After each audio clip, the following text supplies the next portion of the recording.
Adesso abbiamo una esposizione di una relazione della professoressa Monica Caggiano, che non è potuta intervenire di persona, e che verrà rappresentata dal professor Evandro Capano, anche lui un dottore di ricerca dell'Università di San Paolo e dell'Università di Salamanca, ed è anche un professore di diritto penale presso l'Università Presbiteriana Mackenzie di Sao Paolo.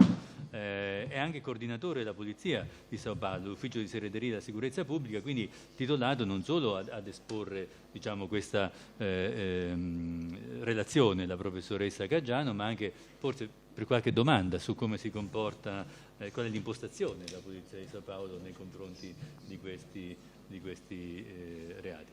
Prego, professore. Quero agradecer a oportunidade de estar presente aqui em Camerino. É uma oportunidade única para nós brasileiros, porque se os senhores tiveram um código ROCO há um tempo atrás, nós estamos agora no Brasil com o nosso código ROCO. Não assim, vocês entenderam o motivo pelo qual eu estou dizendo isso. E se para os senhores é passado a Operação Mãos Limpas, para nós é presente a Operação Lava Jato. De maneira que é uma oportunidade muito grande, agradeço a oportunidade de estar com os professores nessa universidade, agradecer à professora Cristina de Sico pela oportunidade, pela acuidade do tema, e nós, brasileiros, temos, em verdade, professores, muito a aprender ou reaprender com a Itália. Porque no Brasil hoje nós temos uma dificuldade incrível de disciplina e de combate, já que nós estamos falando de combate, de fazer uma proporcionalidade ou fazer uma diferenciação entre o que a Lei de Execução Penal brasileira determina, que é de ressocialização do agente que comete um crime. E, professor, o senhor fala de 59 mil presos na Itália.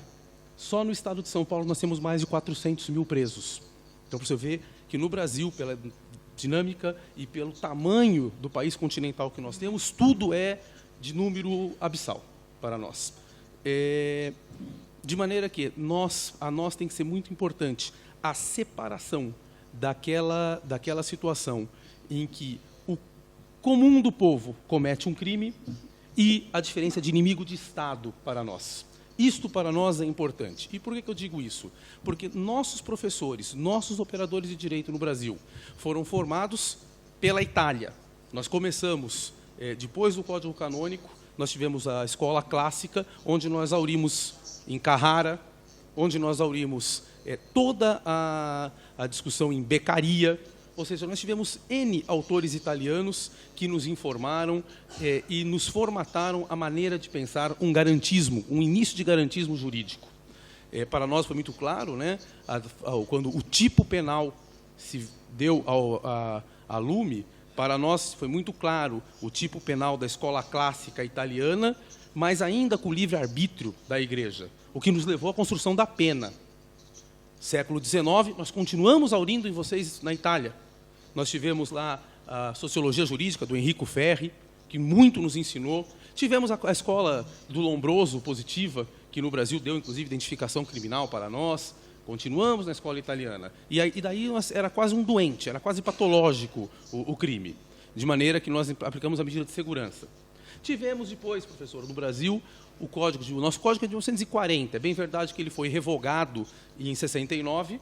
E em 78, nós repristinamos esse código, mas dentro de uma lógica, primeiro, duplo binário, aquela situação em que uma conduta criminosa podia resultar numa medida de segurança e numa pena, e depois viemos, hoje, o nosso código ele é vicariante, onde ou se aplica uma pena ou uma medida de segurança. Até aí, novidade nenhuma, mas o que me parece hoje que a magistratura brasileira não consegue enxergar é que uma coisa é julgar o cidadão que cometeu um crime, mas ele não é inimigo de Estado.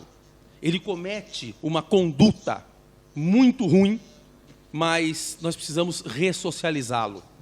Diferente é do inimigo do Estado, em que nós não queremos ressocializar nada, nós queremos combater e extirpar aquela organização criminosa que está acabando coordenamento jurídico brasileiro.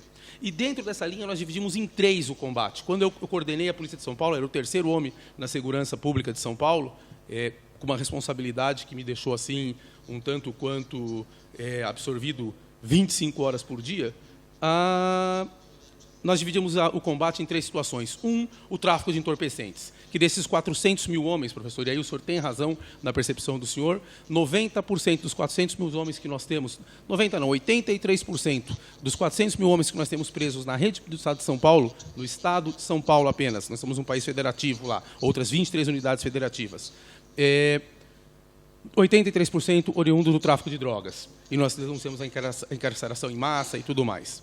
Depois nós temos o problema da corrupção, que liga ao crime econômico para nós. Nós temos o crime econômico. E depois eu tenho o terrorismo. O terrorismo para nós no Brasil ligada a uma situação muito interessante, que é a questão do elemento povo no Estado. Bom, corrupção, senhores. Como é que nós fazemos esse combate à corrupção no Brasil? Por que eu digo que nós estamos no Código Rocco agora? Porque no Brasil, desde 1940 até 2013, nós tínhamos um Código Penal que não previa os instrumentos para o combate à organização criminosa. Portanto, não era possível no Brasil você receber delação premiada por falta de ausência legal. Não era possível você infiltrar ou diferir flagrante, porque nós não tínhamos previsão legal para isso. Nós só tínhamos, portanto, um Código de Processo Penal para julgar aqueles crimes do Código Penal. Roubo, furto, estelionato, concussão, que era um crime do Código Penal, e necessita obrigatoriamente uma situação envolvendo funcionário público. Vejam, senhores, que o Brasil, em 2013, lançou uma lei de crime organizado, o nosso Código Rocco, portanto, em que se prevê agora a possibilidade de toda essa instrumentalização, todo esse instrumental dentro dessa lógica de combate de um inimigo de Estado. Qual é o problema que nós temos hoje no Brasil? A magistratura, ora, senta para julgar, põe a carapuça, põe o chapéuzinho. Vou julgar o cidadão que cometeu um crime. Ele furtou um relógio. É ruim? É muito ruim. Tanto que a pena é de reclusão para nós lá. Pior das penas privativas de liberdade no Brasil. Mas é um cidadão único. Diferente é uma organização criminosa. E hoje eu percebo que a magistratura no Brasil não está preparada ainda para, ora, julgar uma coisa, ora outra. Como o senhor diz, há necessidade de fazer uma libação anterior. Como é, por exemplo, o crime de terrorismo nos Estados Unidos da América, nós temos o Tribunal FISA, em que você anteriormente põe ao magistrado que você tem que provar que ele é terrorista. E dali para lá nós aplicamos a lei de combate. Hoje falta no Brasil a situação e nós precisamos olhar para a Europa como é que os senhores estão trabalhando isso, porque os senhores estão muito mais à frente nesse problema. Nós lá somos neófitos ainda. Então, de maneira que é necessário, primeiro, no Brasil, disciplinar. Quem é o inimigo do Estado e quem não. Ao inimigo do Estado, legislação de combate, crime organizado, crime de lei anticorrupção e tudo mais. Um terceiro viés, a lei anticorrupção brasileira, que também é de 2013, 5 anos só, ela não é uma lei de natureza penal para nós. Ela é uma natureza administrativa civil para nós. Responsabiliza objetivamente as empresas que tenham patrocinado atos de corrupção. Então, nós estamos combatendo a corrupção no Brasil, não pela via penal, porque já se entendeu que o penal não levará a grande situação. O penal se aplica para as pessoas que cometeram o ato de corrupção, mas a corrupção é combatida do modo a terminar esse movimento endêmico de maneira objetiva, civil e administrativa. É como estamos combatendo isso. E qual a relevância do trabalho da professora Mônica Herman Salem Cajano? Da qual eu vim representar e fiz toda essa rapidez pela necessidade de encurtar o tempo. A professora Mônica trabalha, e a coitada da tradutora me disse para falar mais rápido, eu só tenho 20 minutos, não tenho como. Né? Tudo bem. Sim. Professora Mônica Herman trabalha com a área eleitoral. E aí nós temos um combate, além dessa instrumentalização de combate com o que já está positivado no ordenamento jurídico brasileiro, lei do crime organizado. O que dá o que o professor Hirata falou. Agora nós conseguimos trabalhar a colaboração premiada. O que para nós tem diferença, inclusive, na legislação brasileira, não. Mas há uma diferença para nós em colaboração premiada e delação premiada. Porque delação eu preciso daquela pessoa que está dentro da organização criminosa delatando. Agora, não obrigatoriamente, eu preciso ter uma pessoa de dentro. Eu posso ter uma pessoa de fora que não participou de nada e sabe o que está acontecendo e quer um benefício, talvez em outro processo dele. No Brasil nós não regulamos isso ainda. Os irmãos norte-americanos já regularam isso para nós. Nós não temos previsão legal no Brasil ainda. Agora, tudo isso, qual é o brilhantismo do trabalho da professora Mônica Herman? O problema no momento eleitoral. Porque hoje nós estamos no Brasil num momento em que a corrupção está sendo combatida, de um jeito ou de outro, mas estamos em flanco pleito eleitoral, em que o ex-presidente da República, e aqui estou uma detecção sem qualquer opinião política, que está preso, tem o partido dele concorrendo. E tem um outro lado, que é o outro concorrente, que vem do Exército Brasileiro, com um discurso de extrema-direita. E aí a professora Mônica nos dá um caso... Como é que eu passo aqui? Pode trocar de lugar comigo, professor? Ou me emprestar só para eu ir passando? Sim, prego. Deixa eu trocar com você.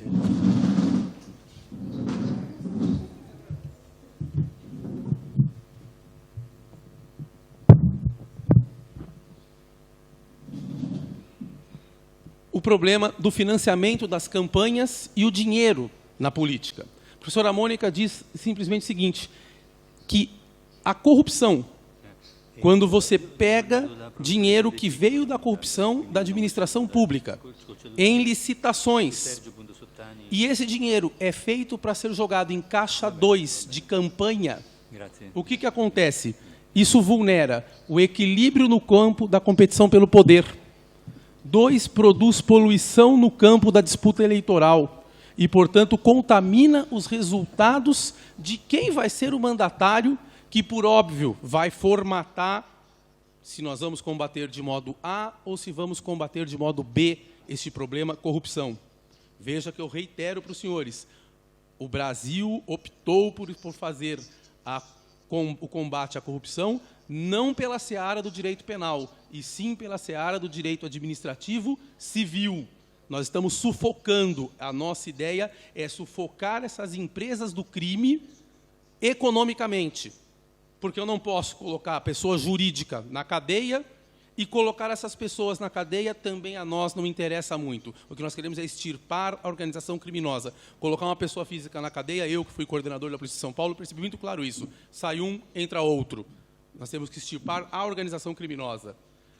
Um outro problema que aponta a professora Mônica, cria vínculos com a esfera privada, deteriorando a natureza e a integridade da decisão política. Ou seja, decisão política nesse sentido, que muito bem a professora Mônica coloca, que é a tomada da decisão, a decisão política, como fazer a lei, o que a lei vai buscar. E cria a brecha nessa corrupção da podridão, que acaba corroendo todas as demais instituições. Porque a hora que isso se apodera do Congresso, se apodera do Executivo, reverbera no Judiciário, eu tenho um Estado, né, que é um povo num território juridicamente organizado, soberania já não mais hoje, naquela definição clássica do Elinek, totalmente comprometido por essa corrupção. Para que nós tenhamos uma noção, né, os sistemas de limitação de controle no Brasil, nesta parte eleitoral, como é que foi feito? Lei 11.300 proíbe showmício, ou seja, aqueles mega eventos artísticos em prol de um candidato que formata a opinião pública, não pelo debate do que é necessário para um país ser desenvolvido, mas sim um debate que vai ganhar as pessoas por show, isso é um absurdo. Artistas ou outdoors numa plena dificuldade ou num abuso de poder econômico que você vai quebrar essa paridade de armas no processo eleitoral. E a Lei 12.034, que flexibiliza, né? Já vi uma interpretação de prova flexibilizando todo esse sistema para nós. A experiência norte-americana é bem interessante, tá? E parece que vale a pena ser interessado. O caso da Hillary Clinton, que houve uma dificuldade toda de comprovação, mas me parece que o estudo nesse sentido de como foi utilizado a relação de poder econômico na feitura desta situação é muito grande. E, por final, senhores, tá? Nós temos aqui que no Brasil nós temos uma dificuldade de um quadro de partidos muito grande. PP, tudo bem? Nós temos, dos 32 deputados do PP, do Partido Popular, nós temos 20 investigados com 9 denunciados. Do PT, nós temos 24, 13 investigados, 1 denunciado. PMDB, 14 investigados, 1 denunciado, seus réus. O Democratas, 2, os 2 estão investigados. PTB, idem. PSDB, nós temos com 1 investigado. PSB, 1 denunciado. PTC, 1, CSD, 1 e o PSC, 1. Ou seja, essa investigação da Operação Lava Jato, agora, além de ter produzido aquilo que produziu no sistema, no Poder Executivo e naquele sistema, hoje está trabalhando agora com o Legislativo nosso, numa posição muito parecida com a que o senhor mostrou para nós anos atrás, aqui na Itália. O que nós estamos tentando numa mini-reforma, implantar a mini-reforma de 2015?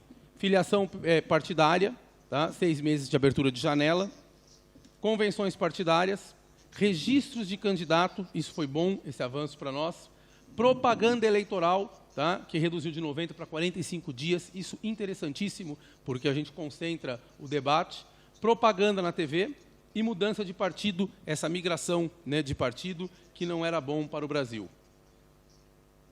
Eleições de 2018, nós estamos com 1.400 políticos com registro negado por relação do que nós chamamos ou de subjúdice ou ficha limpa, a pessoa que já tem condenação. E, nesse sentido, a gente está tentando fazer no Brasil um controle de qualidade para a pessoa que vai acessar o cargo político, a pessoa que vai acessar o cargo de comando, ela seja um pouco mais qualificada, e qualificada no sentido de ter uma lisura maior, um comprometimento maior, dentro desta lógica que eu disse aos senhores, né, de combate ao inimigo do Estado. Combater aquela pessoa que cometeu um crime é importante para a paz social, para a pacificação social, mas não é o que nós estamos discutindo em corrupção. Pode, o cidadão que paga uma propina para um funcionário público, é corrupção?